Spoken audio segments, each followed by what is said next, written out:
একটা সম্পর্ক ভাঙলে মানুষ আবারও ভালোবাসতে ভয় পায়, কিন্তু জীবনে চলার পথে কখনো কখনো আবারও নতুন করে কেউ হাসতে শেখায়। ঠিক এমনটাই ঘটেছিল সামান্থা রুথ প্রভু অ্যান্ড পরিচালক রাজ নিধিমুরের ক্ষেত্রে। অ্যাটলিস্ট তাদের ভক্তরা তো সেটাই বলছে। ইভেন ইন্ডাস্ট্রিতেও আছে এমনই গুঞ্জন। সো দেরি না করে চলুন জেনে নিই তাদের এই আনটোল্ড লাভ স্টোরি। এখন আমরা সবাই জানি নাগা চৈতন্যের সাথে ছাড়াছাড়ির পর সামান্থা বেশ ভেঙে পড়েছিল। ইভেন সামান্থা নিজেও একটা ইন্টারভিউ বলেছিল, I felt like I had lost my ground but work kept me alive. And reports মতে দ্য ফ্যামিলি ম্যান এই সিরিজের শুটিং এর সময় থেকেই রাজ ও সামান্থার ওয়ার্কিং বন্ড তৈরি হয়। এবং এই প্রজেক্ট শুরুর দিকে সামান্থা নাকি নিজেকে খুব একটা কনফিডেন্ট ফিল করছিল না, কিন্তু পরিচালক রাজ সেটে তাকে বিভিন্নভাবে সাহস জুগিয়েছিল। তবে এখানে বলে রাখি, রাজ নিজেও ব্যক্তিগত জীবনে ডিভোর্সের পরে বেশ কষ্টের মধ্যে ছিল। তাই এমন পরিস্থিতিতে একজন মানুষের কেমন মেন্টাল সাপোর্ট দরকার হয়তো সে সেটা বুঝেছিল, আর তাই সে সামান্থার কষ্টকে নিজের করে আগলে রাখতে চেয়েছিল।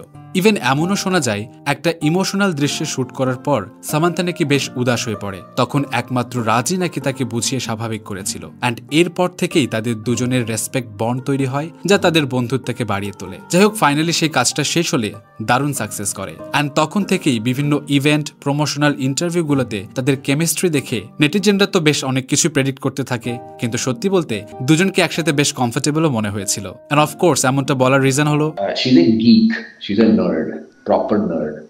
She's a good one, where we got her studying so hard for the scenes or, anything that she has to do. মানে রাজ যা কিছুই বলছিল সামান্থা শুধু হেসে যাচ্ছিল।